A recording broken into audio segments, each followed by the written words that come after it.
Welcome to the 2020 Global Shifts Colloquium at Perry Worldhouse, the University of Pennsylvania's Global. Thank you so much for being here today. We're excited to be conducting our first ever virtual colloquium and thrilled that so many of you have turned in from around the world. I hope everyone is safe and healthy during these unprecedented times. I'm Michael Horowitz, Richard Perry Professor and Director of Perry Worldhouse. I will introduce our Provost, Wendell Pritchett, in a moment, but before I begin, a few logistical notes. One, following the keynote remarks and conversation, we will open the discussion up to questions. To ask a question, please use the Q&A button at the bottom of the screen in the middle. 3, you will also see a chat button. Please save the chat area for logistical issues. 4, please keep it clean and safe for work in the chat and Q&A, which will help us have a successful event. We're honored to have several distinguished speakers with us today to open up the Global Shifts Colloquium, including the University of Pennsylvania's Provost, Wendell Pritchett. In addition to being Provost, Wendell Pritchett is the Presidential Professor of Law and Education at Penn Carey Law School. He's deeply familiar with public policy, having served in numerous leadership positions in nonprofit and government service as Deputy Chief of Staff and Director of Policy for Philadelphia Mayor Michael Nutter. His research examines the development of post-war urban policy, in particular urban renewal, housing finance and housing, and he's a strong advocate of affordable housing for all. He's also an enormous fan of Philadelphia sports, but we get along besides that. Thank you so much for being here today with us, Provost Pritchett, and the floor is yours to introduce this special keynote.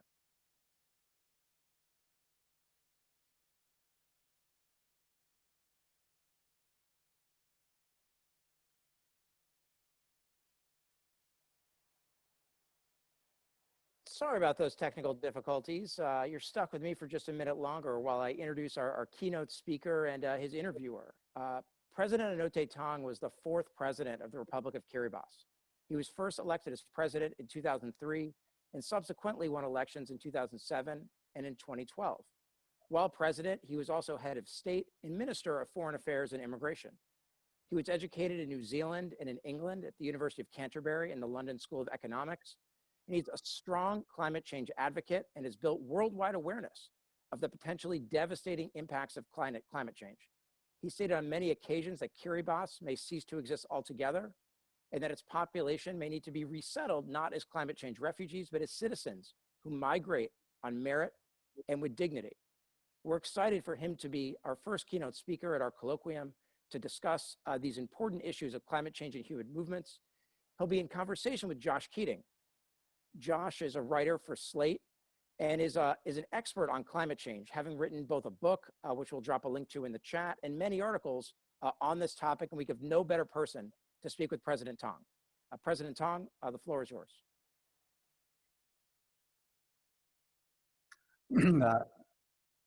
Thank you, Michael, and let me take this opportunity to express my gratitude for the Provost Pritchett for the very short introductory statement.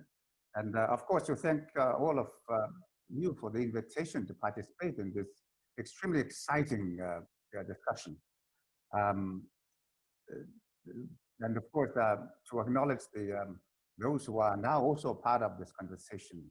I understand it's about 300 people. Let me take this opportunity to greet you and also to bless you in our traditional fashion. In Kiribati, we always bless each other as we meet and as we interact. So let me bless you.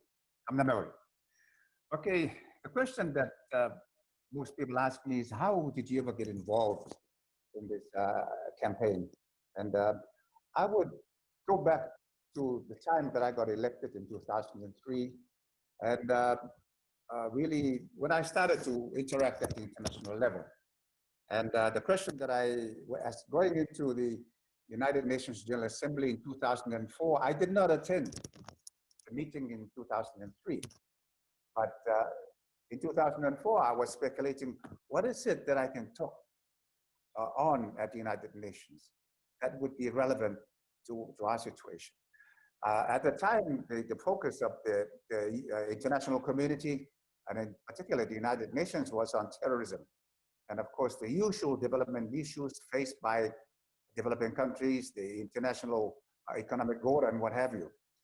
And having read to the reports of the Intergovernmental Panel on Climate Change, I began to focus on that because projections of the IPCC were, to me, quite frightening.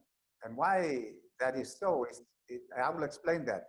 And it's basically because of the structure, the geographical structure of our islands. Our islands are atolls. Atolls are just bits of coral strips of land on the top of seamounts. And on average, maybe more than 2 meters above sea. Even that would be, I think, a bit liberal. Because, and so what we face every time there's a super high tide is wicked flooding. And all of this has, of course, impacts the lives of people. Over the years, we have taken this in our stride as part of the normal cycle. And so when we attempt to connect the dots and relating the reports of the IPCC to what we regarded and what most of our people regard as part of the normal cycle may not be part of the normal cycle, particularly if there was a buildup in the intensity of the storms and the extra high tides. And of course, in the process, we experienced a lot of difficulties. We had communities who had to relocate because their communities were being washed out. We were getting extra flooding that we did not experience in the past. And of course, in 2015, we had a storm, which we're not supposed to get storms. We don't get cyclones on the equator. We create the storms. They are formed in our part of the world, and they go to our neighbors in Fiji and south of us and north of us. So we create this. But they hardly ever, and they should not come back. But Cyclone Pam, which hit Vanuatu in 2015, came around. And what it did is it flooded all of the islands in Tuvalu. It flooded our southern islands to a greater extent, but the rest of the islands, they were also flooded with destruction of food crops which had been there for decades. So this was something that happened over a long period of time. And so what can we draw from this? From these experiences, my response was one that, in comparing what we were experiencing on the ground and connecting this to the report of the IPCC, it was the conclusion of what it meant for us in the longer term was not good. It was not good news. And so the question that I was asking myself, what options do we have? And of course, the greatest fear that I faced was, if ever our people would ask me the question, we are hearing about these reports by the Intergovernmental Panel on Climate Change. What is it that you plan to do just in case that we have a serious problem, challenge ahead of us? And quite frankly, my response at the time would have been, no, there is nothing we can do about it. And the reason is because, but obviously, such a response cannot do. I had, as a leader, I had to come up with a better solution. And so I began to look around for options. So I began to explore. I know that some people have tracked what I've been doing. So I began to talk to people about islands, about building, raising the islands. And I know it sounded very radical, but unless we can come up, I believe that unless we can come up with some radical adaptation strategies, I believe that in time, I don't think it's going to be at the end of the century. I believe it will be well within the century. We would be faced with a situation where we have to relocate most, if not all, of our people. And even I believe that even if we did come up with some radical adaptation measures, I believe that we will never be able to raise all of the islands, and that we will never be able to accommodate all of the people, the current level of population, and let alone the increase in population. So what options would we have? And so I began to work on the strategy that even if we raise the island, perhaps we might raise one or two and accommodate maybe most of the people, but the rest will have to be relocated. And so I began to look around as to what we could do. And so I did a lot of crazy things, people would say. I bought land in Fiji, and buying land in Fiji was actually, initially, it was for a number of reasons. The primary reason was actually to tell the world that we believe that this is serious. And if the world is not, the international community is not going to do anything about it, we will try to do it ourselves. Why I was doing that was because at the conferences that I was attending at the United Nations General Assembly, year after year, I kept talking about it, but nobody would even listen. Nobody was responding. At the other international fora that I attended, I was always asking, people would ask me, so what is it that you would like to see happen?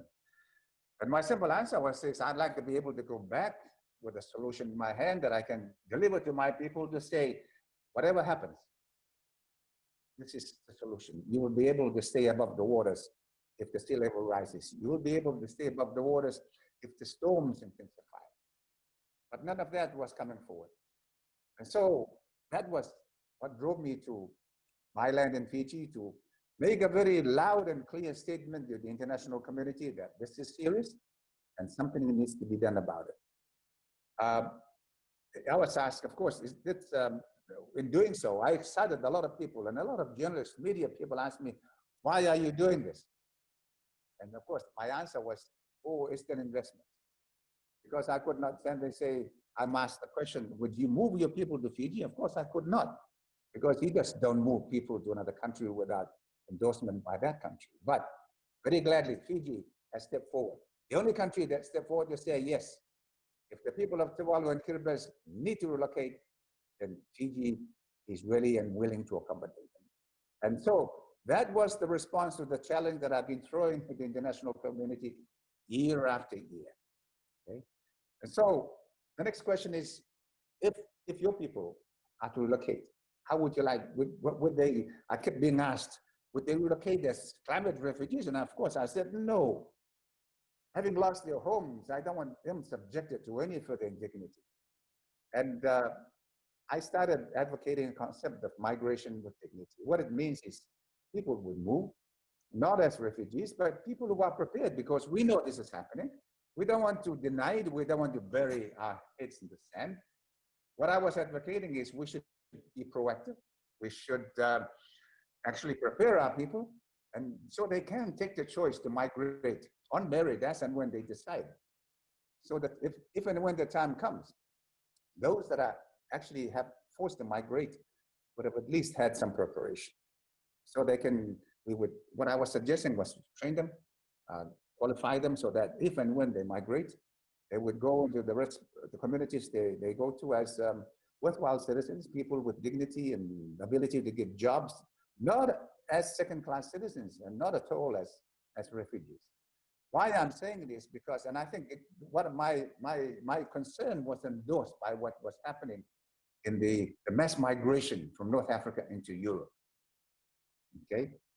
And the second part of that migration with dignity concept is that it would be a two-way process.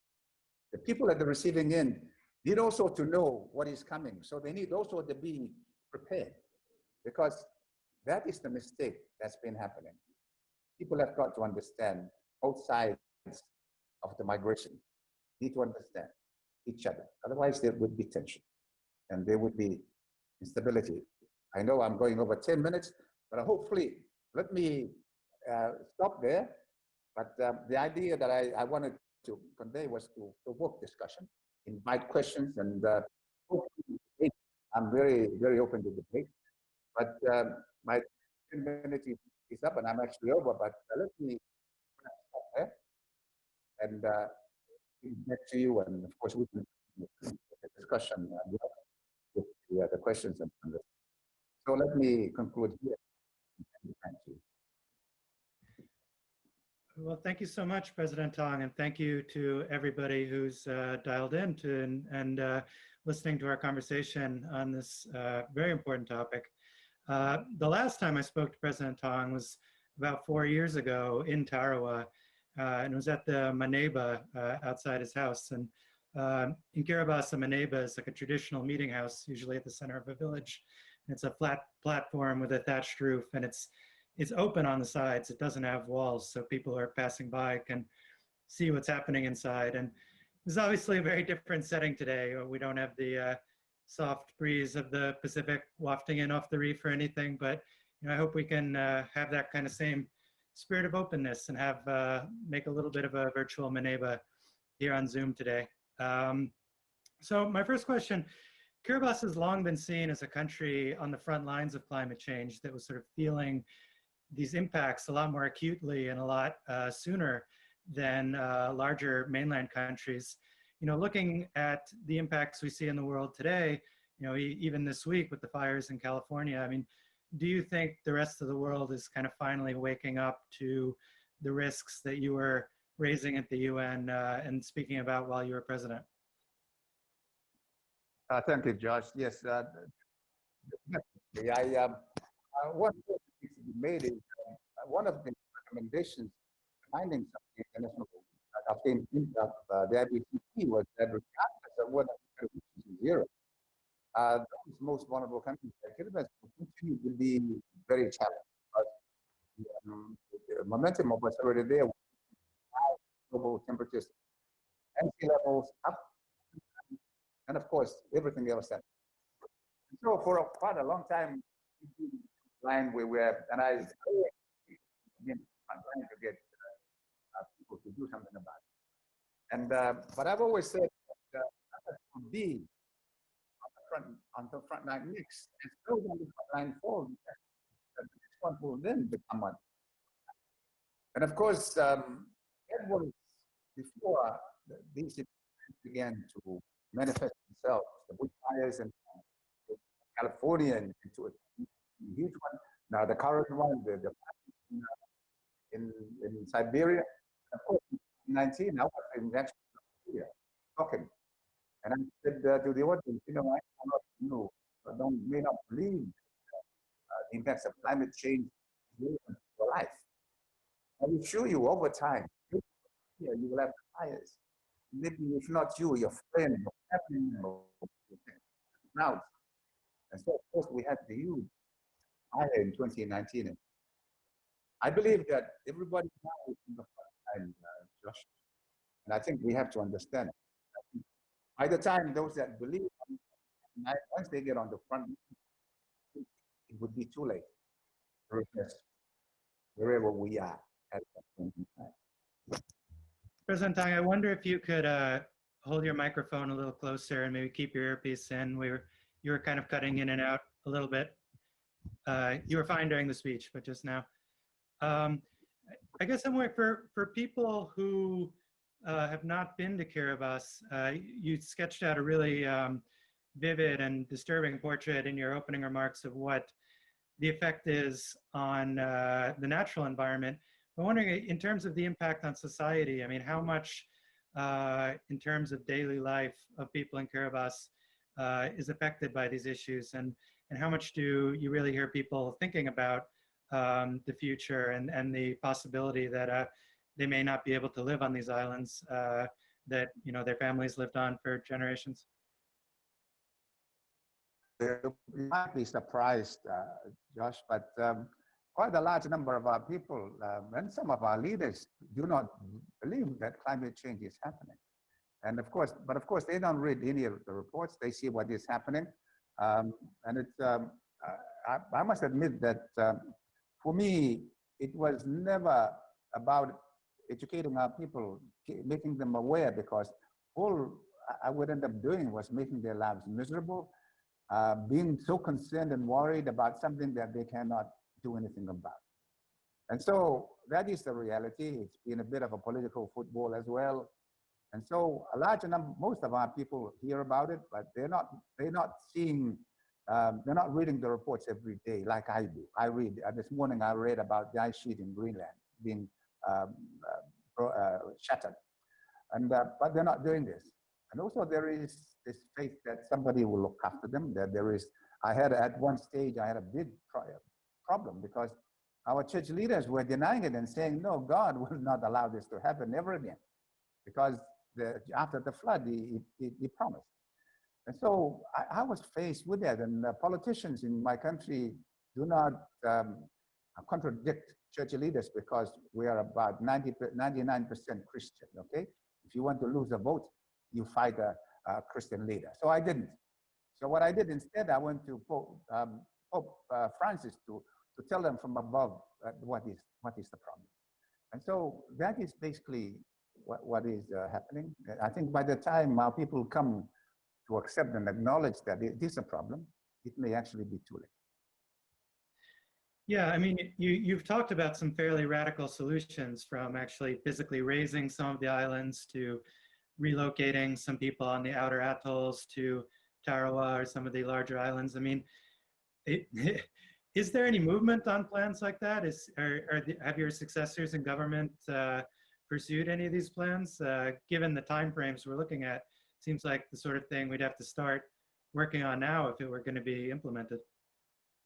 Yeah, as I said, unfortunately, one of the problems with the climate change, it becomes a political football, okay? And so to some extent, I think to a large extent, that happened when I left office.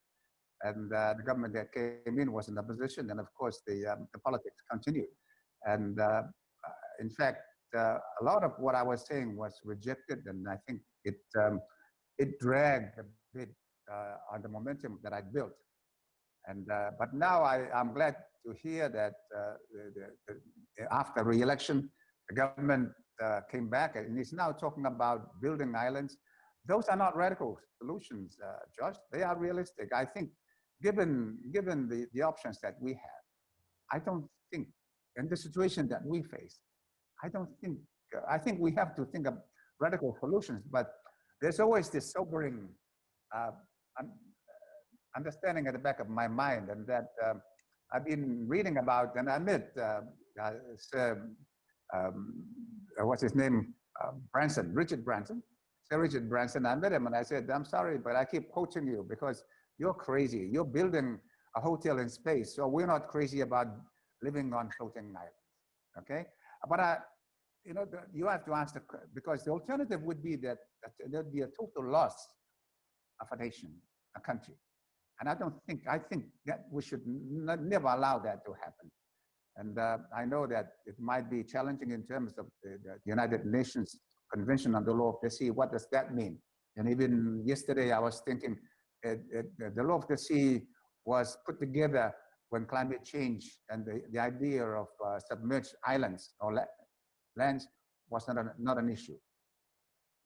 So no, I don't think they're radical. I think they are realistic in the current climate of a highly unrealistic situation. Mm-hmm. So if it comes to the point where mass migration from Kiribati of most or all the population becomes inevitable, I mean, do you see a way that Kiribati can continue to exist as a nation, as a political entity, if, you know, the land that nation is associated with is no longer inhabited? I don't see how realistic that might be in the current international climate. I've been following on an initiative in Australia about a compact arrangement with the countries like ours that are going through this challenge and maybe disappearing. And what it is being offered a place in Australia, but the reciprocal arrangement would be for Australia to be offered, be allowed access to the resources that we have. I know it's difficult. I've been asked the question, my comments on that question, and I asked, it would be difficult to resist, but yet again, there is this fear that here we are going back to being recolonized again. And I think nobody wants to go back. And so, but I believe that is under consideration. The arrangements that exist in some way between New Zealand, Tokelau, Niue, Cook Islands, where they have free access to Australia and to New Zealand, but they still maintain their country. I think there's got to be an innovative way of dealing with this, but I don't see the possibility of creating another Kiribati in another country. That's not going to be easy. Even now, we have the problem of countries trying to take over other countries without their permission. How can we go and conquer New Zealand and say, this is Kiribati, this is part of Kiribati, we will establish a nation here called Kiribati? I don't see that happening at this point in time. So this is why we are obsessed about maintaining a homeland somehow where we are at the moment. So you mentioned this a bit in your opening remarks about your famous purchase of land in Fiji in 2014. And I know from my earlier conversations with you that you feel that was somewhat misrepresented or misreported in the international media. And I wonder if you could explain a little bit what was your intention with purchasing that land, and also what's been happening with that land in the 6 years since you bought it. I mean, what's going on there? Well, the purchase of land itself is a very good investment. Let me tell you, the price of 1 acre of land, of that piece of land, is about $1,500. We pay something like $10,000 or $20,000 for an acre of land in Kiribati, nowhere near as fertile. And I know that there are people in Kiribati, if they're offered to buy land, they would buy it at something like $10,000 an acre. And so it's an investment. At the moment, the idea, for me, the idea was that, as I said, it's part of a statement. It is an investment. But in the longer term, it could actually be a safety net if and when it comes to pass that we have to find somewhere to relocate. Okay, and of course now we're so happy, we're fortunate that the Fiji has been willing to accept that. And let me say, this is not the first lot of people from Kiribati to move to Fiji. We have another pocket of people in one of the islands in Fiji who were moved during the colonial period when the island was being mined for phosphate. And also there is an island that's been, another island in Fiji where the people from Tuvalu are living. So it is not new. The interaction between the islands in the Pacific, especially with Fiji and Kiribati, has been a long-term thing. We've had our people blackbirded to Fiji to work in the sugarcane farmers. My wife is from Fiji. Their great-great-grandfather was stolen off his canoe onto a boat and taken to Fiji, blackbirded to Fiji. So it is not new. There's been that interaction. And I'm sure there's been legends of conquering incursions between different countries. Okay, and that's not new. It's all part of the history. You know, there's been movement between the islands over the decades and the centuries. Mm-hmm. I was interested in what you had to say in your opening remarks about how migration with dignity has to be a two-way process, that it's the countries where people are moving that have to be prepared as well. I'm wondering if you see a risk in, as awareness of climate change grows, of governments sort of using that as a pretext to put up borders rather than accept new migrants. I mean, we've seen, the Chancellor of Austria is now in an alliance with the Green Party and talks about how we have to have a strong climate and strong borders. So I wonder if you think there's a risk that, in a world of scarce resources, it could lead the countries where you might migrate to be less generous rather than more generous in taking in migrants. And before you answer, I just want to remind the audience, we are going to be taking audience questions in a few minutes. So if you want to drop those into Zoom, we'll take those as we get them. Thanks. Well, Josh, this is precisely why I've always regarded climate change as the greatest moral challenge ever to face humanity. Because if it comes to that, the question will be for those, how can you regard yourself as a moral human being if you will not do what is right? And I've often referred to, I saw this movie, the Titanic. And I saw people swimming in the water and people in the lifeboats. The question was, for me, was, here we are. Once we begin to swim, will these people on the lifeboats pull us in or push us away so that they can have more room? So it is the biggest moral challenge.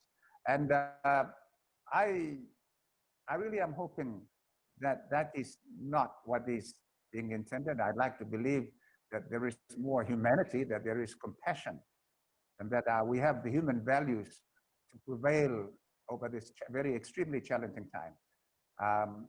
Sometimes I must admit that in my wildest thoughts, I think maybe this is part of the strategy to eliminate some, because the world is getting overpopulated. It's just a scheme for that to happen. I don't know. I truly hope that is not right. But in my darkest moments, I begin to think like that. Yeah, and well, going off that, in a historical perspective, small island countries have often been sort of considered kind of an afterthought or expendable by larger countries. I mean, there's the history of nuclear testing in the 20th century, and which Kiribati I know experienced as well from the UK. And up till now, I know there are health disparities as a result of trade and food policy. I mean, it's how do you see this as in terms of a moment for small island countries like yours to kind of develop a voice for themselves on the world stage and come to represent themselves as a kind of unit or movement? Does climate change in a weird way kind of present an opportunity for that? Yeah, it's from my own experience, I can speak on that because it is true. We are former colonies. We really do not matter in the wider, the wider international events. We often ask ourselves whether or not we are relevant. And I think that is precisely the biggest mistake we have made, because we have stood on the sidelines when decisions were being made in boardrooms in New York, in Tokyo, in wherever. Decisions which now are affecting us, which are now impacting on our future. And I think that has been the biggest mistake, because as former colonies, we tend to think we're on the periphery of the discussion. I think that was the biggest mistake. And so when I began the campaign, the advocacy, being a nuisance to the international community, to be heard, I didn't think of being irrelevant. I just got obsessed and so driven by the need to be heard. And I think because it is so relevant, we're coming from the moral high ground. And I hope that at the end of the day, the international community heard. And perhaps Paris was the conclusion of that. But I also harbored the thought that some of them pretend to hear. Okay, and there was a lot of signatures, but up to now, little real action has taken place, and we're not out of the danger. We are still heading in the direction that we are going, and so until we can hold that or reverse it, I'm afraid we are still heading towards a disaster, a huge catastrophe.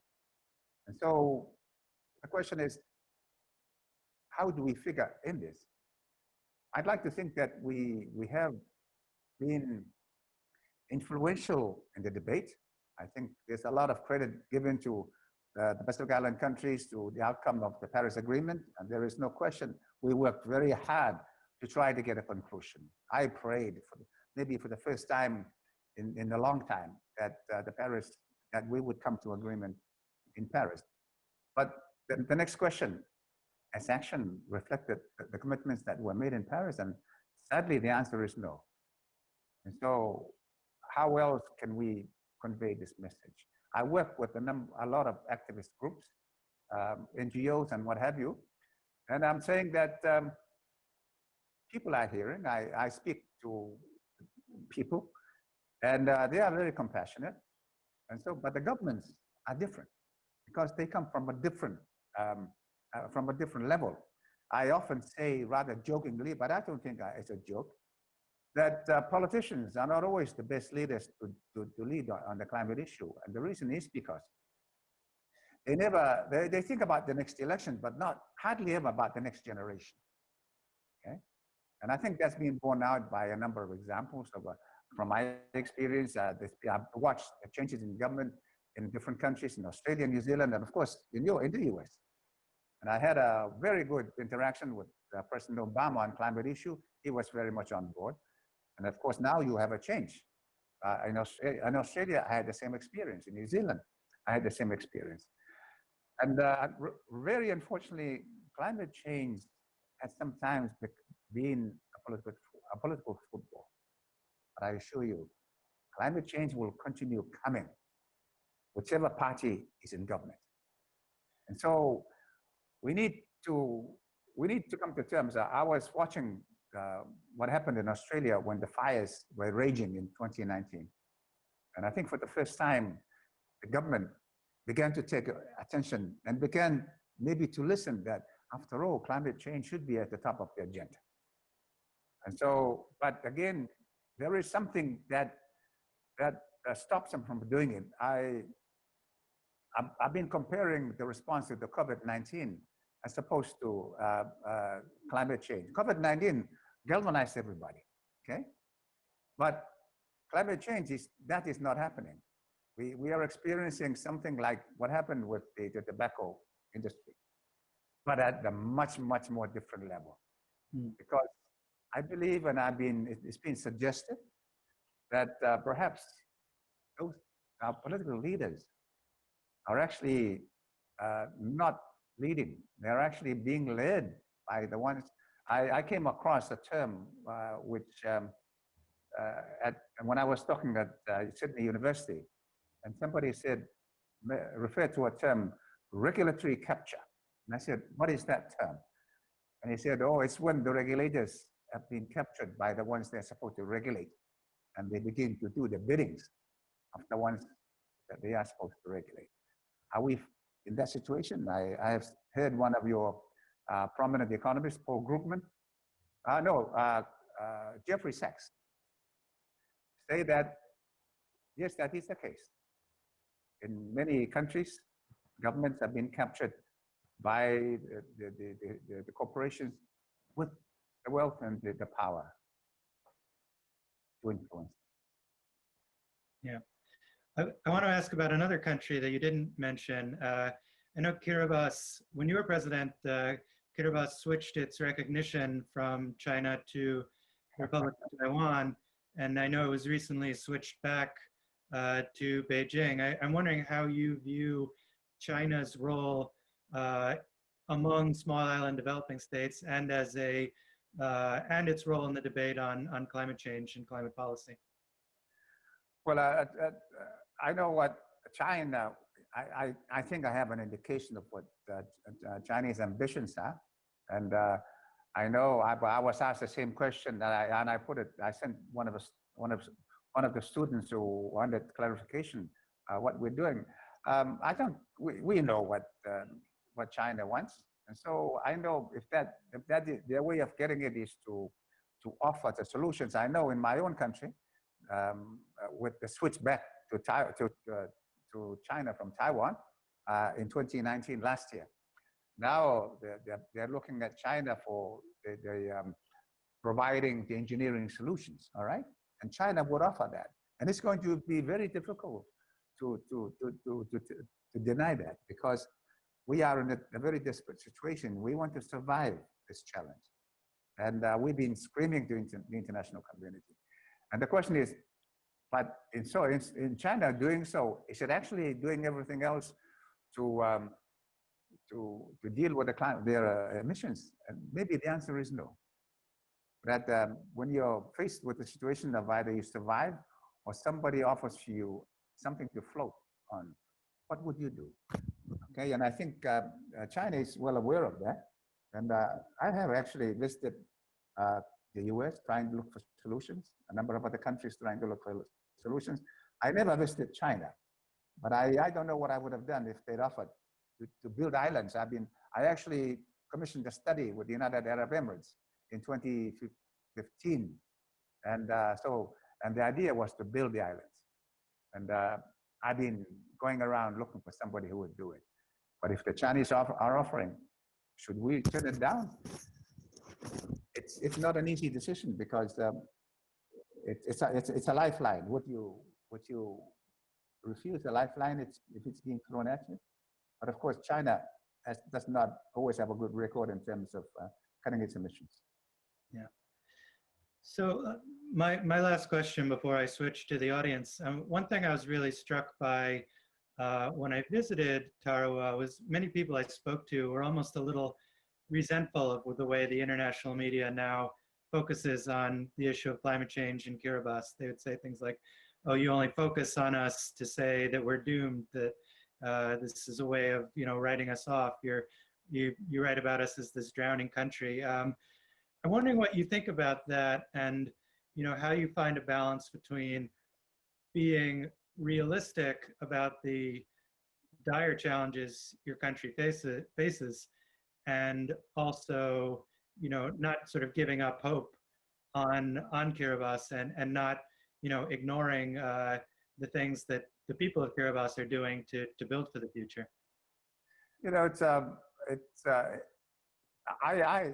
I've been following that. I know that, and it's part of the as I left office, there was an attack on what I was advocating, but I can understand that because I faced that even when I was in office, and my suggestion that of migration with dignity was also rejected, and there were countries leaders who were saying no, we will stay.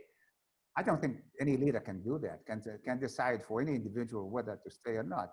But I think as a leader, you have the obligation to provide options for your people to make that decision. But I think it's more of an emotional reaction. But one has got to look at the brutal realities of what is coming, okay? And I must admit that I went through the same process that our own people are going through, a rejection, a denial. But we've got to look, and then it's a question of what kind of a perspective do you have? Is it a 5-year, 1 year, 10 year, 20, 30, 40 years? Are you thinking about yourself, or are you thinking about the next generations? And so I must admit that I think in the longer term, I think about the next generation. Because, Joshua, I have 20 grandchildren, and for me it's real. And we have to find solutions. We cannot speak emotionally. And so let's look at the science. What does it mean for us? And then just analyze it and go through the choices and the options that we have. But to react emotionally, and that is an emotional reaction, if there is no truth in it, fair enough. Someone is misrepresenting. But I've always been of the view that given a 5% possibility that this will happen, we must prepare for it. And we must begin the preparations. Why I was so a little obsessed was to push it was because we were on the front line, okay?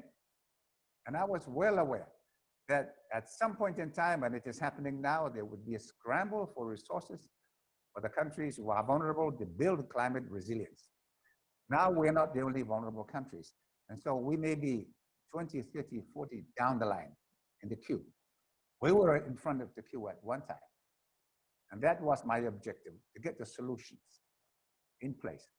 One, because there's going to be a scramble as other countries began to realize this is real. And secondly, to prove that we can actually survive this. It is actually doable. We can do this. So that even today, you get that reaction. There are people who have been attacked to say, I'm a scaremonger, okay? I don't believe I am. I think I'm just being realistic. They just got the shorter term perspective. I have a longer term perspective. I look at the next generation, the generation after. Not next year. Our lifestyle is really, based on the subsistence lifestyle, where we think about tomorrow, what are we going to eat tomorrow? We go and fish, we eat. We don't plan for next year, let alone the next 20, 40 years. I think that explains a little bit of And I know that the media is being denied access to Kiribati, I think for that reason. And it's unfortunate because we need to tell the world what our problem is. And we need to tell the world that this is what's happening and it's not something that we caused. Thank you. And now I'm going to switch to some questions from the audience, and you can still ask more. We're still taking questions. I'll start with one on climate adaptation. Do you think there are climate adaptation measures that have been implemented well in Kiribati? And can you give examples of things that other coastal communities can learn from what's been done there? What we have done is actually just stopgap measures because communities were facing erosion and destruction of property. And so we protected public property, not private property. And a lot of erosion has occurred. And so this, if you go, you would have seen in Tarawa, a lot of seawalls. Tarawa is virtually surrounded by seawalls.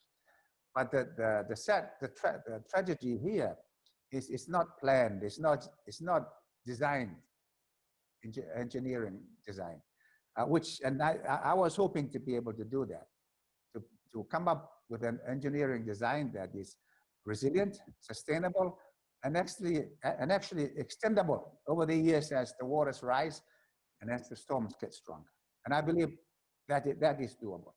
We just haven't tried it. What has happened in Tuvalu is I've seen it. They filled in and raised the islands. And Tuvalu previously they're in actually a much worse situation than we are. But after that small project, you can say that Tuvalu can actually build climate resilience.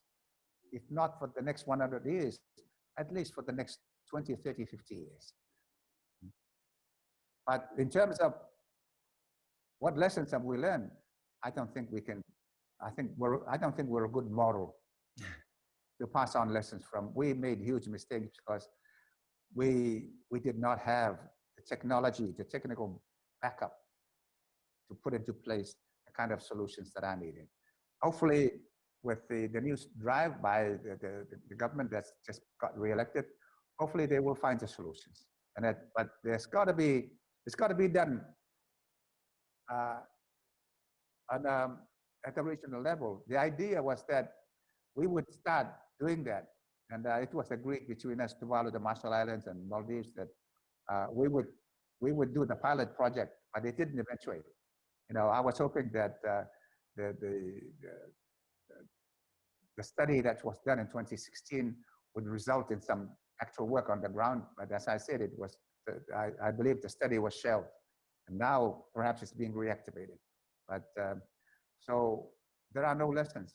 We haven't done anything to learn our lessons from. Tuvalu has done more than we have, and I think Tuvalu probably would be able to provide more of the lessons that perhaps we could also learn from. We have a question about cultural heritage preservation. What do you think is at stake in terms of the loss of culture amid the climate crisis? And what cultural values from Kiribati do you think are most important to preserve and share with the world? I think migrant population, every time a population migrates, there is a loss of culture. I think I've spoken to a friend who is from Germany, all right? And we talk about this culture. And he talks about, I said, whether you know it or not, you are indigenous to your own culture. And I often speak in the US, and quite often I ask a question. Once I was in Canada, and so I asked the question, how many indigenous people here? And 4 or 5 hands went up, the rest. So I asked the question, what about the rest of you? Are you aliens? But the reality is the culture would evolve, and it would change. I mean, in the United States, you have a culture. It's not what you had when your ancestors came from Europe. It's different. And so I don't believe that it's going to be possible to have Kiribati culture as it is today in Kiribati and to be able to bring it to somewhere in New Zealand. Elements of it would remain. I've seen I met a people from Kiribati who were relocated from the Phoenix Islands to Solomon Islands, and I met them in the Solomon Islands. They didn't know who I was because I actually sneaked off a cruise boat. And I spoke to them, but they were speaking pidgin English. Their Kiribati language was not as good. They were chewing betel nuts. And so there is that change. So you will acculturate into the new society. The question will be, should there be a program for maintaining the culture the way it was in the Out Islands? And I'm afraid I cannot answer that question.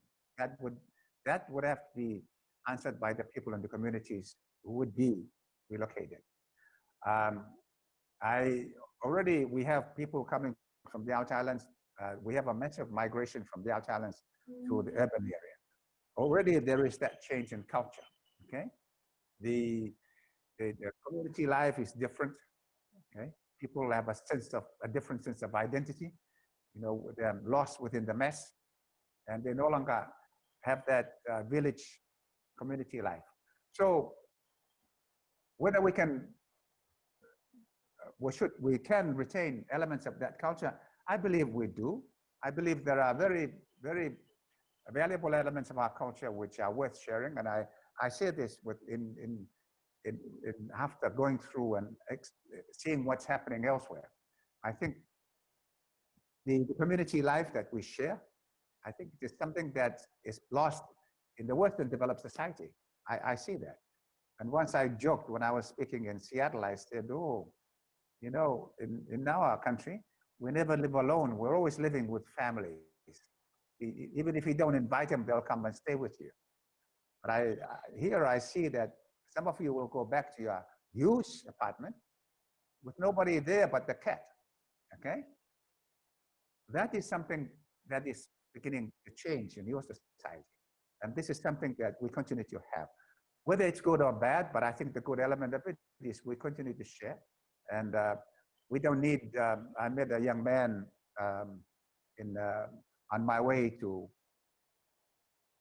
Bonn for the climate discussion, and I asked him, so what do you do in Cuba? I'm a counselor. I teach counseling. I didn't think we need counseling in the Pacific because we have the grandmothers, we have the aunties, and the what. That is the way of our life. And this is something that I believe can be shared. The culture, I think over time will get eroded, as will the language. We have second generation members of our community who no longer speak in Kiribati. They've lost a lot of what they would have had to do back home. And so, yes, there are elements of it. There's got to be a very detailed focus on what elements to maintain, not just the dancing, because a lot of our people in the communities in different parts of the world, they try to do their dancing, but it's got to be more than that. Culture is not just about dancing. It's about understanding your connection with each other, connection with the planet, with the land that you have. And so I'm afraid it's going to be a difficult challenge to try and retain the culture. Over time, it's going to get eroded.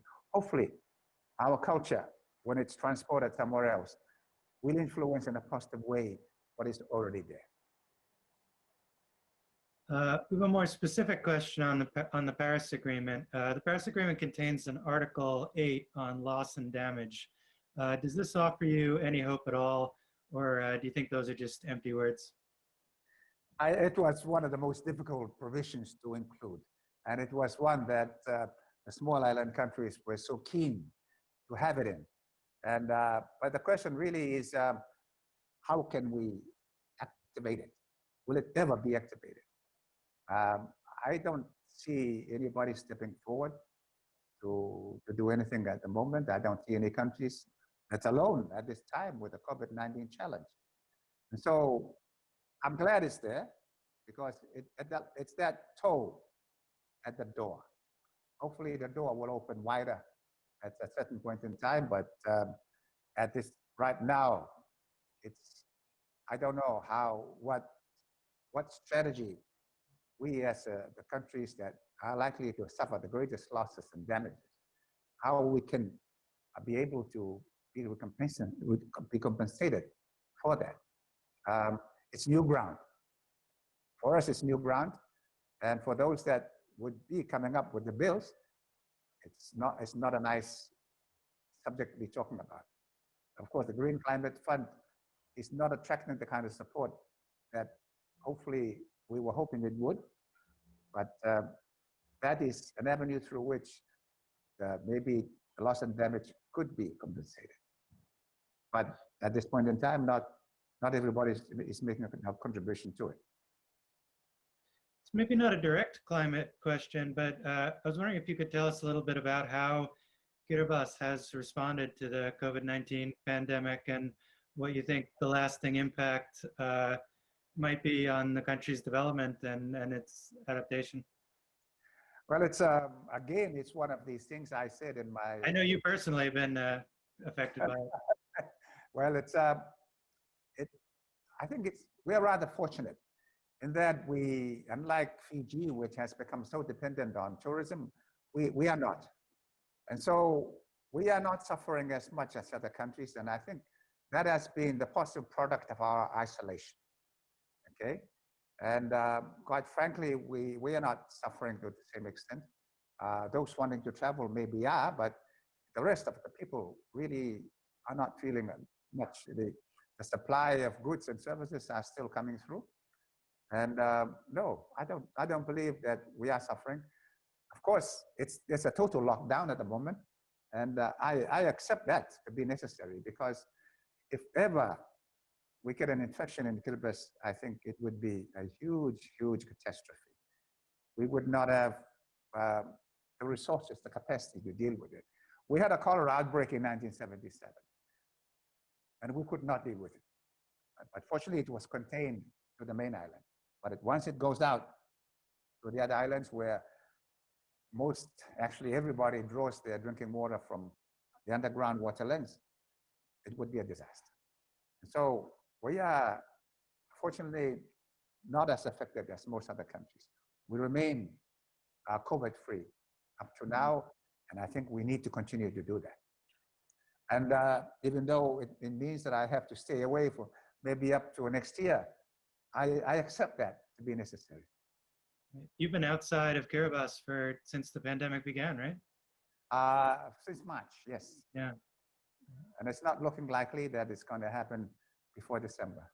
But I am in total agreement and total support of the measures being taken. Yeah, I know we can facilitate that, but the price may be too high to pay. Back to direct climate questions. I mean, do you have more hope for solutions happening bilaterally between pairs of countries, or do you think there's more potential in a broader multilateral approach?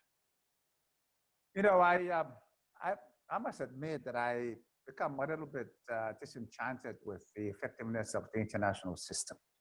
Okay, and in a sense, being in the collective makes it difficult to come to any kind of an arrangement, because there is always that hope that the international community will deliver the solution.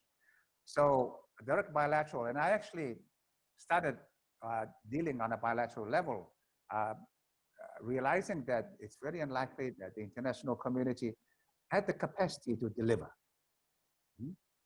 Because it will always be dragged by the least cooperative nations. And so I think it's got to be done more at a bilateral level. The question is, what can we offer that would make it attractive for somebody to provide assistance? I've also been pondering over the possibility that, and I think I touched this when we had our discussion in Tarawa, the real possibility that perhaps we may not need international resources. We could actually build our own climate resilience with the resources that we have available. And I'm about to write another piece, but I've been advocating that we need to restructure our fisheries industry so that we get maybe 50% on the rate of return rather than 10% on the value on the side of the wharf. Once we get that, there is no doubt in my mind that we would be able to generate the resources to build our climate resilience. We have the resources to do it. And of course, there is the ongoing controversy on the deep sea bed mining. All right, I've been following that very closely. And when the first Oceans Conference was held in 2016, I was there. And the comment that I made at that conference was to say that we need to start working on guidelines for best practices for deep sea bed mining, because there are countries like mine who would wish to go mining in order to build climate resilience. Right. I'm wondering if you could expand a little. It's a fascinating issue, and I'd like to hear you expand on it a little more. Why the Kiribati is one of the largest countries in the world in terms of sea area, and yet doesn't get the income from the fishing that happens in your waters from that you really should be getting. I'm wondering if you could explain a little bit why that is and what that means for Kiribati's economic development. Well, it's, you know, up to, I think, 2012, we were getting no more than $40 million a year from licensing of our of the fishing boats that access our waters. We have a huge ocean area. And by the time I was leaving, 2013, 14, we were getting up to $200 million. So we can get more, but that was simply licensing. What I was pushing for and what I thought I had achieved was to get the canning companies to come and can and process and can in Kiribati. Unfortunately, I made the mistake of being given advice by technical people who had an interest to ensure that we do not get into processing. Okay, so that was my big mistake. But I've always believed, and I continue to believe, that the fishing industry can be restructured so that we can get greater ownership, so that we can get a higher rate of return from what we are getting at the moment, which is about 10% of the value of the fish taken out of our waters on the side of the wharf, not in the retail shops. Right. I'll continue to hope that we can do that. I tried to a number of initiatives to try to do this, but I think, unfortunately, we do not control. We have no control over this. But I believe we need to take control, and we need partners who would do it with us. This is why I went looking for some kind of a partnership with Iceland, with the Pacific on fisheries, because they've done it. They've done a wonderful job. And but unfortunately, I tried with when I was with Conservation International. With Conservation International, we tried to do the matchmaking, but unfortunately, it did not happen. I don't think all of the countries have come to the full realization of the full potential of what we can get from the resource. We just need to change the way we think, even if we have to develop new technology to process the fish. We must invest, because the returns are far, far greater. Whether we can do it in practice, I don't know. But we need partners who are genuine to work with us. So the outer islands of Kiribati face a significantly more immediate impact from climate change than Tarawa, the main atoll, which is the capital. Can you give us a little bit of a picture of the projects being done to either preserve or migrate communities on the outer atolls to Tarawa? You know, at the moment, in a very small part of the Tarawa atoll, some 60% of the population is now resident. It's the highest population density in the world. And this is why I said, if we ever get an infection, it would be so disastrous. And, but unfortunately, that has not been done. The idea of the project that I commissioned was to start working in reclaiming land and provide it as the basis for building climate resilience in the longer term. These were the studies that were done by the United Arab Emirates and Korea. Okay? Unfortunately, those studies I don't know where they are, and but not much further work has been done. It can still happen, but what needs to be done is to reclaim land so that the people who are flocking into South Taro can be resettled on a more organized fashion. That's got to be done. I tried to work with the New Zealand government on that project, but again, it did not eventuate. I was trying to get the partnership again at the bilateral level, maybe with other countries, so that we could do something about resettling the highly densely, mostly the most highly densely populated areas. That can still happen, and there is no reason why it cannot happen. I don't think funding is an issue. I'm sure. I have no question. I have no doubt that the funding can be mobilized to do that. Yeah. And in your view, how should we balance climate adaptation, responding to the impacts of climate change, with mitigation efforts to reduce carbon emissions? Do you think that there's a trade-off between those two, or where do you strike the balance between those? You know, mitigation is really for the countries that are doing a lot of emissions, all right? For countries like Kiribati, it's about surviving. So the focus must be adaptation, because it's going to happen. Whatever we do in terms of mitigating our emissions, according to the IPCC report, we will continue to be inundated. We will continue to be submerged in time. And so we've got to focus on building the climate resilience that we need. That's always been what I believed, and I think that should be the focus. I think in doing things right, I think we've got to appeal to the wider global community, especially the ones that are actually providing the emissions, but also have the capacity to do it better. Right. Well, I want to thank everybody for calling in, and thank Perry Worldhouse for organizing a really fascinating conversation. And most of all, I want to say koraba to President Tong, and I hope we can speak together again soon, hopefully in Tarawa next time. Okay. Thank you so much, President Tong, for those insights, and thank you, Josh, for an exceptional conversation, and thank you to our audience for joining us here today. This was an incredible way to kick off our 2020 Global Shifts Colloquium, Seeking Refuge in the Climate Emergency. We have more incredible keynotes planned, the next with former U.S. Secretary of Defense and Perry Worldhouse Distinguished Visiting Fellow, the Honorable Chuck Hagel. We'll be in conversation tomorrow with a brilliant Penn alum, Samantha Vinograd, a CNN national security commentator. That'll be tomorrow at a 4 p.m. Eastern start as well. And then next week is Penn Climate Week. We're hosting Patricia Espinosa, the leader of the UN Climate Change Secretariat, and hosting Sue Biniez, one of the lead negotiators of the Paris Climate Agreement. She'll be speaking on September 21st, next Monday, with Professor Michael Weisberg to discuss the Paris Agreement 5 years later. Links to register for all of those events are in the chat.